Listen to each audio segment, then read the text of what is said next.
Dear Sir, I received your obliging favor of the 22nd August, a few days before I left Virginia, and postponed acknowledging it till my return here. I now make use of the opportunity by Colonel Ennis, who is engaged in a mission to Kentucky for the purpose of explaining the public measures and present prospects relating to the navigation of the Mississippi. I thank you for the information you give as to the state of my deceased brothers and my interest in your country, and particularly for your promise to make more accurate inquiries on that subject.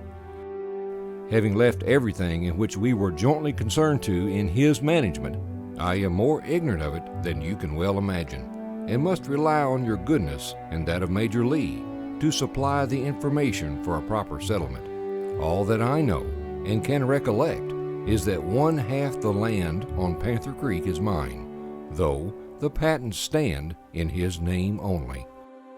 Yours affectly, James Madison. 220 years after President Madison owned the property around Panther Creek, James Herman Rafferty continues to farm the land he inherited from his great-grandfather, Joseph Crabtree, and Joseph's great-grandfather, Isaac Crabtree. The pre-Civil War history of this land is rich with tradition through generations of dedicated owners and laborers. James Herman Rafferty honors this legacy, the legacy of the land, the legacy of family, and the legacy of faith. The legacy of the land is honored through James Herman's hard work from an early age. He helped raise his first crop on Panther Creek at age 9. A mischievous little boy, he was punished for walking across the top of the old steel bridge that spanned the creek. The punishment did not deter him from trying it several times more. This stubborn tenacity served him well. As a leader in FFA at Davis County High School, he won recognition for his cattle on the state level. In 1945, while James Herman was serving in World War II, he received a letter from his father that told of the 13 bushels of soybeans per acre. By the 1970s, James Herman increased that yield 5 times over. He received the award as the top producer of soybeans in the state of Kentucky, and later would also receive an award as the top producer for corn. That competitive spirit earned him recognition in civic organizations, where he was the agriculture representative on the Chamber of Commerce, president of the Lions Club that sponsored the Davis County Fair, president of Davis County Farm Bureau, and director at large for Dark Tobacco Stemming District for many years, and in 1958 was named Outstanding Young Farmer of Kentucky. Honoring the legacy of family. The commitment to the land was inspired by family heritage that runs deep in Davis County. At the age of 12, James Herman, along with his parents Edgar and Evelyn Williams Rafferty, moved to the home of his great-grandfather, Joe Crabtree, near Sargo. They raised corn, tobacco, cattle, pigs, chickens, and hemp that was used to make wartime rope. While in high school, James Herman had an award-winning prized cow that he named after the girl he was trying to woo. When a picture of the cow was in the newspaper with Jessie's name on it, she claimed she was not impressed. James and Jessie would often meet on the lawn under the big trees of the former Monarch Mansion that had become the home to Davis County High School. He traveled from Sargo to Yelvington to date her. Their love grew, and on Jessie's 18th birthday in 1945, they married in the home of Reverend Dalton Leith. The honeymoon was a short-lived one-night trip to Bowling Green because tobacco needed to be topped the following day. The young couple was about to enter their senior year of high school when they moved in with his grandparents.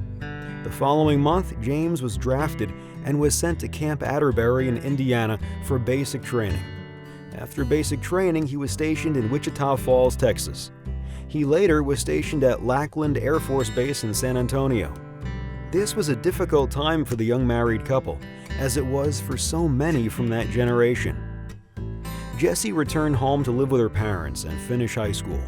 James was to be shipped overseas, but on the morning he was to be shipped with his company to Japan, he woke up with measles and was able to remain stateside. After the death of James' beloved grandfather, Jim Williams, Jessie dropped out of school and reunited with her sweetheart.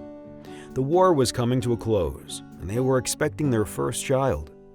James was discharged early for hardship purposes and returned home to run the family farm with his father in March 1946. James received his diploma from Davis County High School that spring, and Jessie completed school through correspondence. That spring, Jessie gave birth to the first of their 3 children, James Franklin Rafferty. What joy he brought to this young couple and the grandmother they lived with. Frank continued in his father's footsteps as he grew into a young man. He was recognized for his work in FFA, 4-H, and in his high school. He was full of life and had many friends. He lit up a room with the spark of his mom's spunk and his dad's tenacity. 5 years later, they were blessed with a daughter, Patricia Ann. Patricia was a petite beauty, and James Herman could balance her on her feet in his hand at only 5 months of age.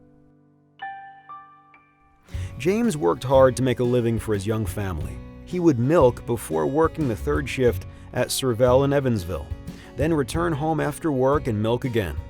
During this time, the dairy barn burned, and 29 bulls were born in a row before a heifer was born. This was not good for the dairy business. Jessie got a job at GE just to make enough to add indoor plumbing to the home.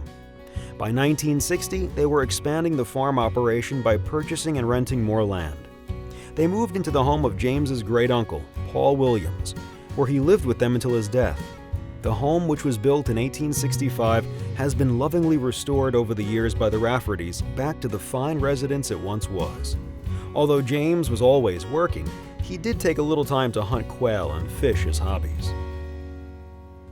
Jessie Rafferty is an invaluable partner to the success that James Herman experienced. She turned their earliest modest home into a welcoming retreat for hired hands at lunchtime, friends, family, and strangers. She raised a garden and preserved most of what they needed to eat each year. Jessie was president of Sargo Homemakers several times over the years, as well as Sargo School PTA.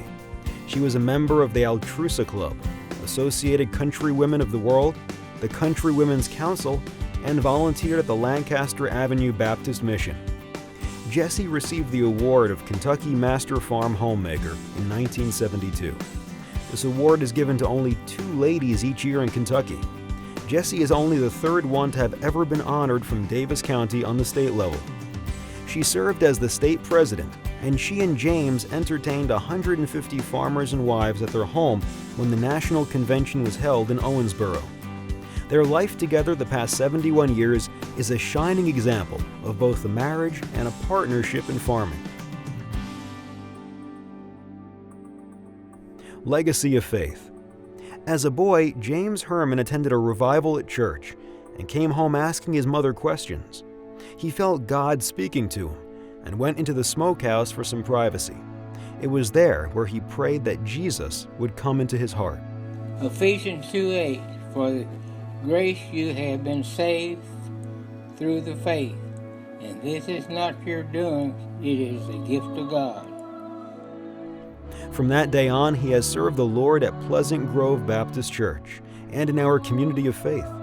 His church was begun by 3 families in 1835 on the same Rafferty farm. This farm was also a James Madison land grant to an ancestor, also named James Rafferty.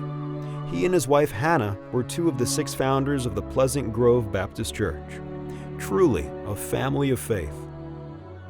Of faith unwavering. Jessie and James Herman's faith had been tested over the years. They faced the storms together with their faith in God.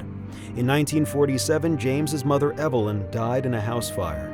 His father Edgar later married Louise Burkhead Mitchell, who helped raise James Herman's siblings and served faithfully as a mother to the younger children, and was an active member of Pleasant Grove Baptist Church for 60 years.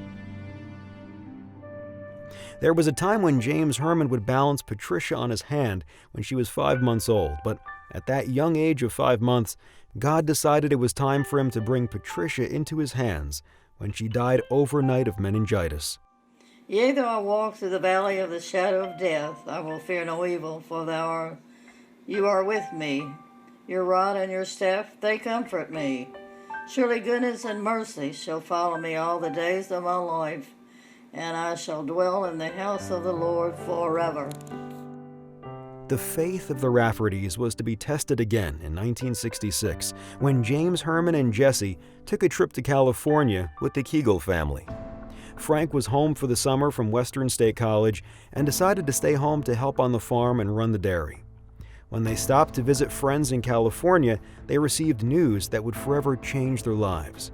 Frank had been injured in a motorcycle accident. They immediately flew home to be with their son. Frank died on July 14, 1966. His tragic and sudden death could have rocked not only their marriage, but their faith. Psalm 147:3. He heals the brokenhearted and binds up their wounds. Healing from the grief of losing their only 2 children, Jessie and James Herman decided to place their future in the hands of God. 23 years after the birth of their first child, despite serious medical challenges, they asked God for another child. James Herman stood at the prayer meeting at Pleasant Grove Baptist Church and shared with the congregation that Jessie would have a son, and they would name him Samuel, after Elkanah and Hannah's promised child in the Bible. He had no scientific knowledge of Jessie's pregnancy or of the gender of the child at this time. By the grace of God, in 1969, Jessie gave birth to their son, Samuel. His birth gave them a new lease on life. With his birth, there was someone to continue to honor the legacy of the land, the legacy of family, and the legacy of faith. In 1998, the Raffertys welcomed Mary Ann Hardison from McLean County into their family as she married Samuel. A couple of years later, a great gift arrived for the Raffertys.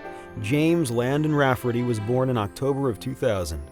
The time they have spent watching him mature over the years has brought them great joy.